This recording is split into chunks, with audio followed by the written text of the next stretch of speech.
5, 4, 3, 2, 1.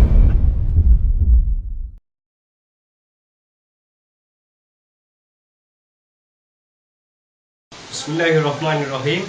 Assalamualaikum warahmatullahi wabarakatuh. Saya Muhammad Saspo Birozali daripada kelas pengajian Islam daripada Kumpulan Muslimin 3. Hari ini saya akan membentangkan tajuk pengenalan undang-undang jenayah Islam.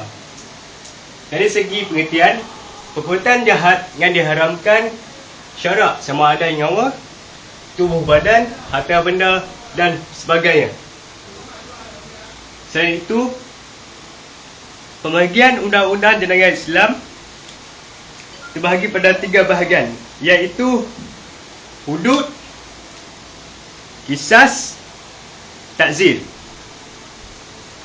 Pengertian bagi hudud ialah dari segi bahasanya ialah pencegahan.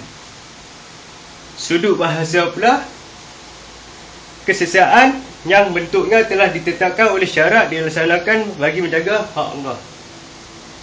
Kadang hukumannya tidak boleh dipindah, dikurang atau ditambah. Antara jenis-jenis kesalahan hudud ialah berzina. Dari segi pengertian, zina ialah persetubuhan antara lelaki dan perempuan dengan sengaja tanpa ikatan perkahwinan. Syarat-syarat bagi zina ini ialah sudah baligh, berakal, rela, manusia tanpa kesamaan, tahu haram dan hidup. Hukum bagi zina ini ialah dapat 2, bagi bujang dan berkahwin. Bagi bujang ini hukumannya ialah sebat 1 kali. Dan kedua, dibuang daerah selama 1 tahun. Bagi hukuman pada berkahwin pula ialah rejam sampai mati. Dalil zina dalam Al-Quran menyebut perempuan yang berzina dan lelaki yang berzina, maka sebatlah kedua mereka dengan 100 kali sebat. Dari surah An-Nur 24. Cara pensabitan zina terdapat 3. Pertama, keterangan 4 orang saksi lelaki. Kedua, pengakuan tertuduh. Ketiga, karinah atau bukti. Menuduh zina iaitu qazaf. Apa itu qazaf? Qazaf ialah melemparkan tuduhan zina tanpa bukti dan saksi pada orang yang baik atau membuat tuduhan yang bertujuan untuk menafikan keturunan seseorang.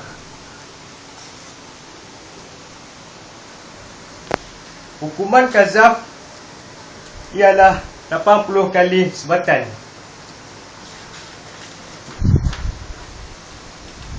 Selain itu, cara pensabitan qazaf terdapat 3 pula.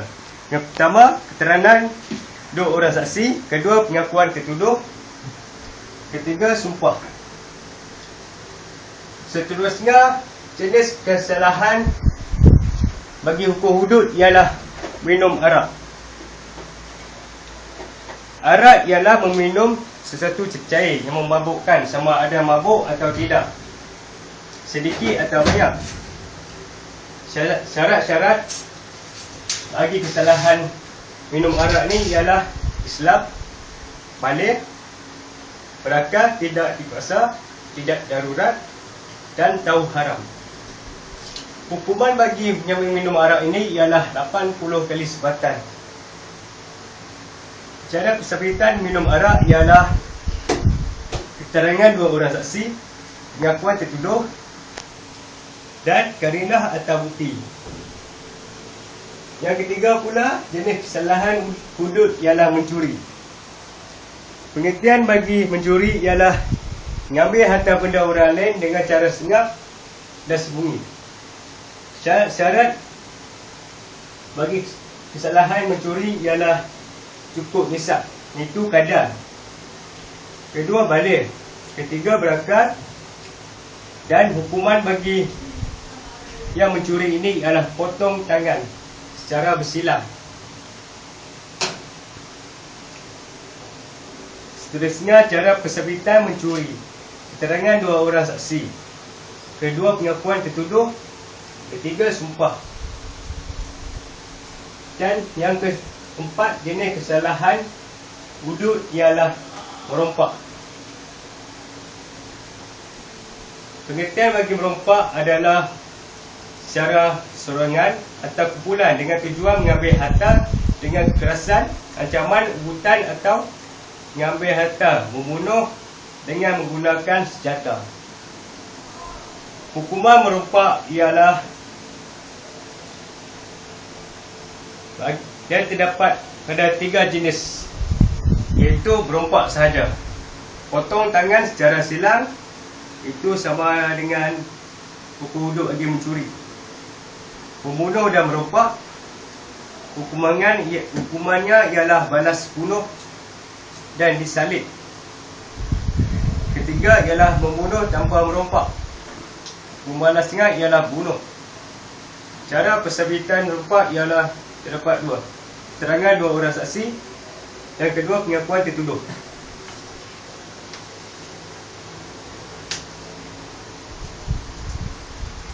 Itu seterusnya ialah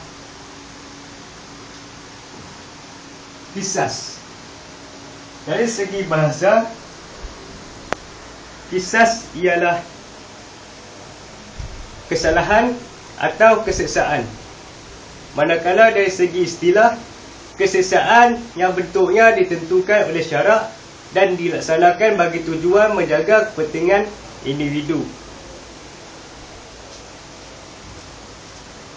Qisas ini terdapat pembahagian. Pertama, membunuh. Kedua, membunuh dengan sengaja. Ketiga, membunuh menyerupai sengaja. Keempat, membunuh tidak sengaja. Dan kelima, mencederakan tubuh badan dengan sengaja. Seterusnya ialah takzir. Apa itu takzir? Dari segi bahasa ialah tegahan. Manakala dari segi istilah pula ialah hukuman yang dikenakan bagi jenayah yang dilakukan terhadap hak Allah dan hak individu, dan kadar bagi hukuman itu tidak ditetapkan oleh Al-Quran dan As-Sunnah. Jenis-jenis hukuman bagi takzir, iaitu pertama, nasihat. Kedua, teguran. Ketiga, cemoohan. Keempat, denda. Dan kelima, ancaman. Seterusnya, pembahagian takzir. Pembahagian takzir ini terdapat 3.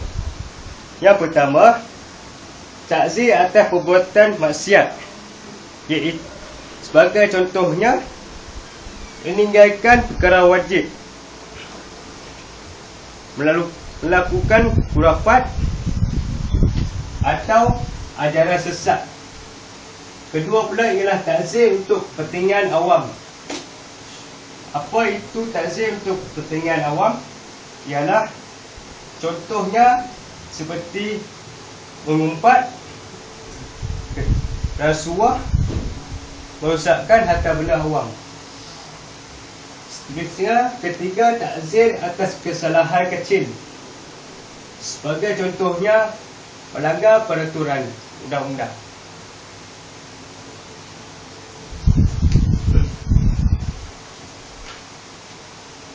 Okey, sekarang kita ada matlamat perundangan Islam. Terdapat 3. Pertama, pembalasan, iaitu memastikan setiap perbuatan jenayah mendapat pembalasan setimpal. Firman Allah. Dan balasan satu kejahatan adalah kejahatan yang serupa. Surah As-Surah ayat 40. Kedua, matlamat perundangan Islam ialah pencegahan, dan terbahagi kepada 2. Pertama, pencegahan umum, iaitu mencegah masyarakat daripada melakukan jenayah. Kedua, mencegah segala unsur yang boleh membawa kepada kejahatan, sama ada dalam diri atau unsur-unsur luaran yang mempengaruhi manusia melakukan kejahatan. Kedua ialah pencegahan khusus, iaitu menghukum pesalah yang melakukan kesalahannya. Kedua, mencegah orang lain dari melakukan kesalahan yang sama atau kesalahan yang lain. Matlamat perundangan Islam yang ketiga ialah pemulihan, iaitu pemulihan atau pembetulan bagi mereka yang terlibat dengan jenayah. Kedua, hukuman dalam Islam bukan menganiaya atau menyakiti pesalah, tetapi mendidik supaya kembali ke jalan yang benar. Seterusnya ialah keistimewaan perundangan undang-undang jenayah Islam. Yang pertama ialah ketuhanan, iaitu ciptaan Allah, tiada kecacatan. Yang kedua ialah universal. Apa itu? Iaitu persamaan darah dan rahmat bagi seluruh umat dan alam. Ketiga, secara menyeluruh, iaitu dari segi akidah, syariah dan akhlak, iaitu segala aspek peraturan dalam sistem kehidupan. Keempat pula, keaslian dan kemantapan. Ia bersifat asli, kekal, cerminan keasliannya tanpa penyelewengan. Kelima pula ialah simbang antara kebendaan dan kerohanian.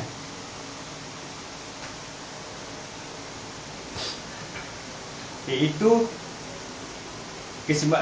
keseimbangan dunia dan akhirat. Kedua, keperluan dunia dan akhirat, rohani dan jasmani. Dan seterusnya ialah hubungan erat antara akidah dan kehidupan, iaitu kemantapan akidah dan ketaatan kepada undang-undang. Okey, sampai di sini sahaja pembincangan saya daripada kumpulan Muslimin 3. Saya harap anda dapat memberi maklumat dari segi undang-undang jenayah dalam Islam. Okey, dari kekurangan datang dari saya dan kelebihannya datang daripada Allah. Okey, sekian, terima kasih. Assalamualaikum warahmatullahi wabarakatuh.